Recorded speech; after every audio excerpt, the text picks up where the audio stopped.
Slack, I don't know if you've noticed, but our Trident killers are going a little bit bananas. But things are dying more quickly than usual. Yes, they are. Hello and welcome to the Truly Bedrock Rundown, where we cover the many derps of the Truly Bedrock SMP. My name is Coalbuster and I'll be voicing this week's episode.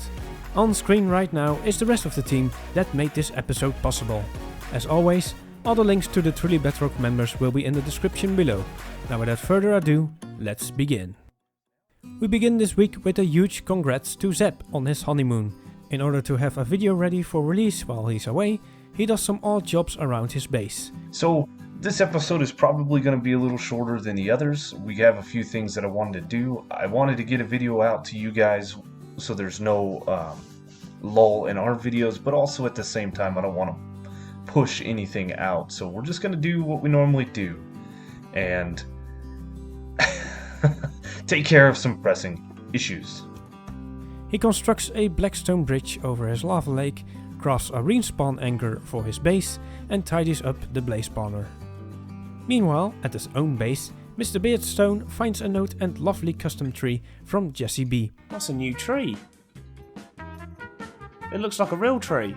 I'm gonna go and investigate this. What's this? Mr. B, I heard that you were in need of a bit of tree help, but alas, it looks like I've missed you, so I left a Jesse tree in the meantime. Amazing. This is how you tree. And that's not the only thing he finds, as there seems to be an uninvited guest in the river near his village. Clearly not the pet Mr. B had in mind. The loss of s'mores last week has not deterred Bearstone, and he ventures back into the jungle to bring back some new pandas. With his Tis Death Bets coming up on the calendar, Mr. B takes a quick break from his fuzzy friends to set a death trap. Then he wraps up back at his base with a brand new panda enclosure. That's a lot of pandas. On to Jessie B. She starts off by completing one of her watchtowers, then gets to work on a mob farm.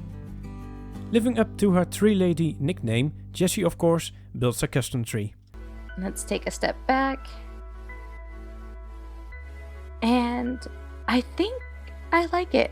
I mean, it's not the best tree we've ever done. It's very stubby.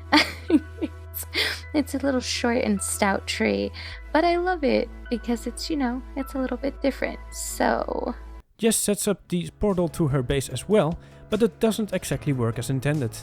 Cross our fingers and hope that when we go through here, we are at our base. Okay, so we're not at our base, but that's our base. After that's fixed, she gets to work on her portal room and the path to it from the Nether Highway. Slack Lizard, in his Nether-themed base, shows off brand new ancient debris trees, each with a custom name. Going out of the side of that, we've got a small mushroom tree here, and then of course the other day over on Twitch while live streaming, we came up with the great idea that we would start adding in some ancient debris trees here. Now of course these things are more or less the shape of maybe your default oak tree with just some ancient debris as the bark, and I do like them. A whole new area coated in netherrack, his death biome, is coming along nicely. Slack's next endeavor is an unbelievably sweet honey farm. His search for hives proves he's gotten a bit too used to the safety of Mushroom Island living. Back home, the mechanics of the honey farm are finished, but he still needs some glass. Much sand gathered later, Slack opens his very own glass shop. For Rogue Fox, sadly, business isn't quite booming. Disappointing sales at Skull and Bones lead to him carefully considering the location for his next shop. To make it extra clear where the shop is, Rogue installs a piston feed tape to make the beacon beam flash all colors of the rainbow. He wraps up his day with a finished shop and beacons for sale. There we go, the beacon shop is officially open for business. We have our sign, 1 beacon for 1 diamond block with the cool beam going through, changing colors, and then of course we do have the beacons inside. So hopefully, again, with this being right here at the entrance of the nether portal, we make a bunch of sales because we do come through this way and we immediately see this, and I really love Really love the changing colors of the beacon. Only to come back later and find that Grufa has left a chest of tinfoil hat PPE outside. Undeterred, probably due to the amount of profit he made, Rogue changes tasks to work on a Red Rose creeper farm. After a bit of AFKing, the farm is declared a success. This is not the only Wither product related shenanigans this week, as Rogue also sells some Wither skulls to Blue Jay. Blue has acquired these for a Willow Fight, to do together with Pral of course. As usual, things do not go to plan. Here we go. Are we ready? Yeah, go ahead. I'm just gonna get my areas ready too. I'm not doing anything. All right, here we go, guys. Fight number 1. There's 1 skull. There's 2 skull. There's 3 skull. The Wither is spawning. Are you? What? I thought I was the one doing it. Uh-oh. We're dead. Ah, get it. Most unfortunately, Blue's prize trident is lost to the Withers, but it is swiftly avenged with a fish slap to the faces. With that resolved, although quite messily, Blue gets back to work on decorating PB's shared gold farm. He dies, several times. While not having died to any, Grufa is thoroughly convinced that beacons are dangerous and wants them out of his hands, so he trades some to Liara. He then scampers off to work on his nether tunnel. Grufa also shows off work done on various farms between episodes, then squeezes between the redstone of his flower farm to get it working. You can hear the clicking, and that's the items being dispensed into the water stream. If I just do this a couple more times, just for funsies. Yeah, we're getting all of the flowers there, it's looking good. We'll let the clicking carry on for a moment or two and we'll go underneath. So this is where everything's happening. We've got the collection system going. We've got the redstone all going. We've got the drops all going. We've got more collection going on over here. And yeah, it's just doing its job. It's quite tight. It is a very tight little build. Speaking of tight spaces, Tis has dug all the way to Bedrock and plans to build the tiniest house in Chunktown. Now we might come back later, we might leave it for another episode, but that is now ready to have a house built right at the bottom, and then we'll have the shortest build on the server. Back at this base, he creates some giant bamboo, the inside of which will later become home to some normal sized bamboo. Tis also takes a trip to the shopping district, where he comes to very much regret the 200 diamonds he paid for his beacon earlier this season. Really don't want to check that beacon shop. Oh, I'm gonna have to though. No, 1 beacon for 1 diamond block. Ah, no. Tis moves on and applies some very long overdue enchantments to his totally not stolen from Mr. Bearstone elytra before doing a flyover of his base. As usual these days, Liara is grinding away at the Nether Highway.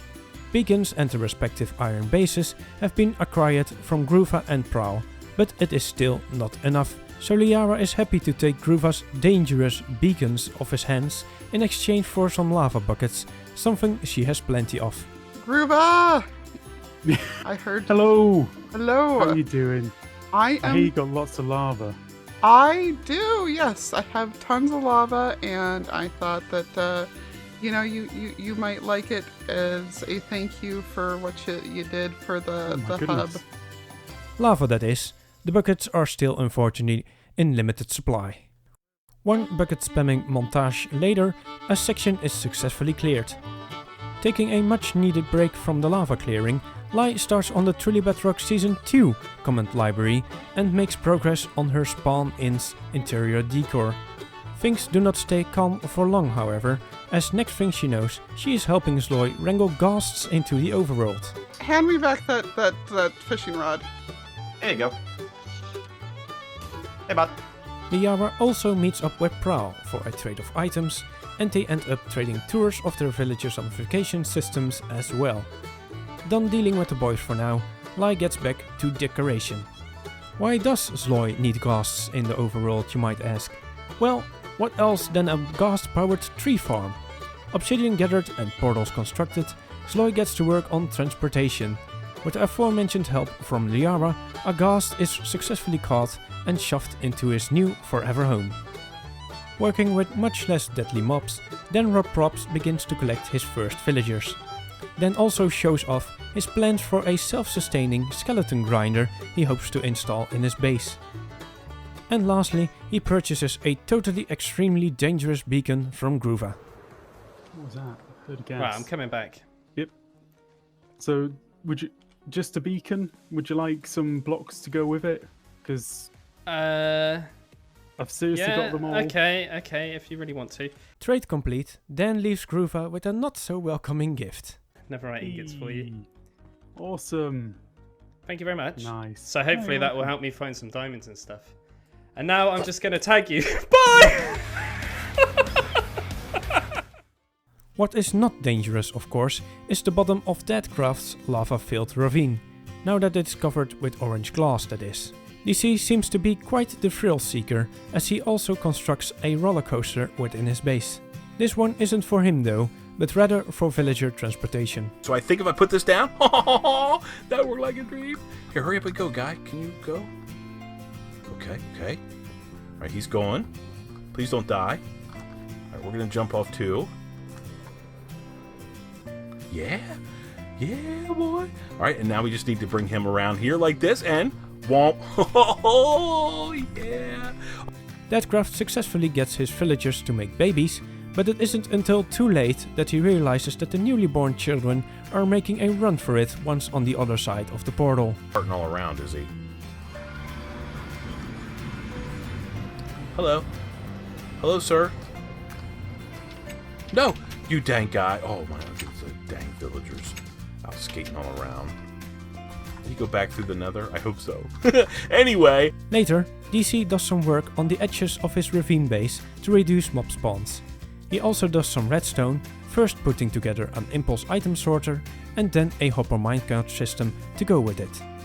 Pral has got a system of his own to test out, that being his and Blue's zombie piglin or ziglin farm.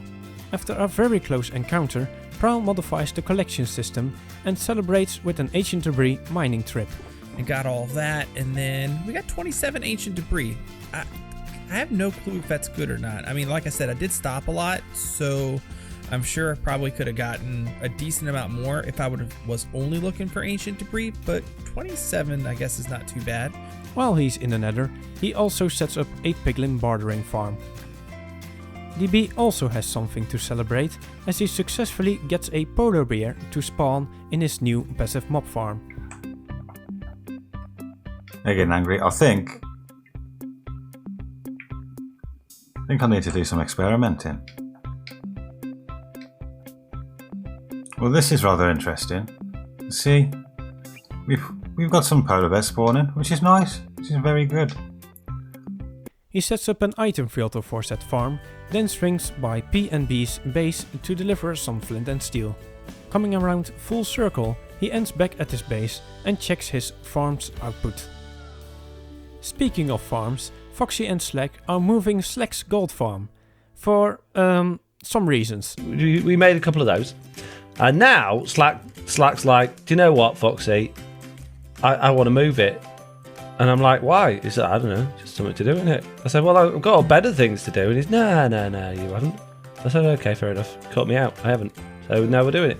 Foxy designs a quad trident killer for the remade gold farm, which ends up going super crazy fast.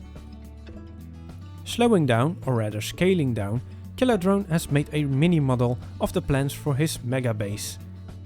Despite fish and squid spawns being a bit bugged at the moment, Killer builds himself a squid farm and is able to get it up and running. Silent, meanwhile, is working on farming more traditional crops. Although small, these farms still do their job, but there still seems to be a few kinks in the system. Well, time for a fashion show.